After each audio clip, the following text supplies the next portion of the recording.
તો નમસ્કાર દર્શક મિત્રો, સ્વાગત છે આપ સૌનું આપણી ચેનલ ગુજરાત રોજ ભરોજ ઉપર. અને મિત્રો ફરી એકવાર મિત્રો દાંતીવાડા ડેમની અપડેટની સાથે મિત્રો રાજ્યમાં આગામી જે કલાકો છે તેમાં કઈ રીતે આગાહી કરવામાં આવી છે, કયા વિસ્તારમાં જે ભારે આગાહી કરવામાં આવી છે અને કયા વિસ્તારમાં મિત્રો ઓરેન્જ એલર્ટ આપવામાં આવ્યું છે તેની પણ વાત કરીશું. સાથે સાથે મિત્રો ગઈકાલે બનાસકાંઠામાં સવારે 7 થી સાંજે 6 વાગ્યા સુધી કેટલો વરસાદ પડ્યો તેની પણ જ્યારે આપણે તમને અપડેટ આપવાના છીએ. અને છેલ્લે મિત્રો આજે સવારે 7 વાગ્યાથી દાંતીવાડા ડેમના અપડેટ મળ્યા છે.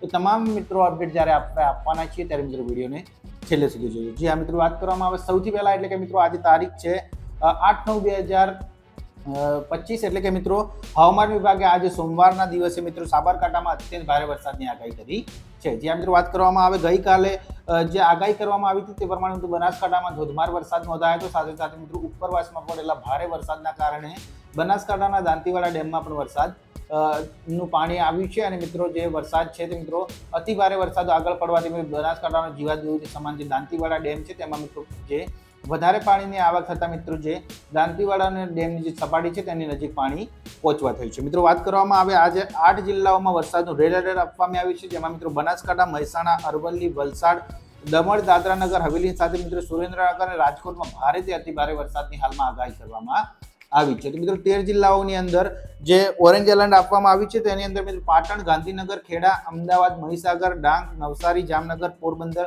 જુનાગઢ, મોરબી, દ્વારકા અને બોટાદમાં અતિ ભારે વરસાદની આગાહી કરવામાં આવી છે. તો મિત્રો ગઈકાલની વાત કરવામાં આવે તો મિત્રો આપ સૌ જે અપડેટ જાણવા માંગો છો બનાસકાંઠાના દાંતીવાડા ડેમના તે પણ આપી દઈશું. પરંતુ ગઈકાલે જે મિત્રો બનાસકાંઠાની વાત કરવામાં આવે તો મિત્રો વાવમાં 5 ઇંચ વરસાદથી મિત્રો ત્યાંનું જનજીવન મિત્રો થોડું અસ્તવ્યસ્ત જોવા મળ્યું હતું. અનેક વિસ્તારોમાં પાણી ભરાયા છે. તો મિત્રો થરાદમાં 3.94 ઇંચ વરસાદ નોંધાયો હતો. ત્યારે મિત્રો સૌથી વધુ વરસાદ સુઈગામમાં 11.93 ઇંચ નોંધાયો હતો. એટલે કે મિત્રો ગઈકાલના આંકડાની આપણે જ્યારે વાત કરી રહ્યા છીએ ત્યારે મિત્રો ગઈકાલે દાંતામાં 2.60 ઇંચ વરસાદ નોંધાયો હતો. તો મિત્રો ભાભરમાં 4.61 ઇંચ વરસાદ નોંધાયો હતો. ત્યારે મિત્રો હવે વાત કરવામાં આવે જે બનાસકાંઠાનો જે દાંતીવાડા ડેમ આવેલો છે જેનું પાણી મિત્રો પાટણમાં અને બનાસકાંઠાના ઘણા બધા ખેડૂતોને મળે છે. તેની તો મિત્રો બનાસકાંઠાના ડેમના જે લેટેસ્ટ અપડેટ એટલે કે અત્યારે સવારે 7 વાગ્યાની વાત કરવામાં આવે તો મિત્રો સવારે 7 વાગે બનાસકાંઠા દાંતીવાડા ડેમમાં જે આવક કહેવાય તે મિત્રો 19,815 ક્યુસેક પાણીની જે આવક છે. સાથે સાથે મિત્રો વાત કરવામાં આવે છે જેની જળ સપાટી છે તે મિત્રો જળ સ્તર છે તે મિત્રો 594.52 ફૂટ જેટલું નોંધાયું છે. ત્યારે મિત્રો ડેમની ભયજનક સપાટી 604 ફૂટ છે. એટલે મિત્રો ગઈકાલના દિવસ દરમિયાન સારા એવા ઉપરવાસમાં પડેલા વરસાદના કારણે બનાસકાંઠાના દાંતીવાડા ડેમમાં સારી એવી આવક થઈ છે. એટલે ખેતીલાયક પાણી મળે છે તે ખેડૂતોમાં પણ ખુશીનો માહોલ જોવા મળ્યો હતો.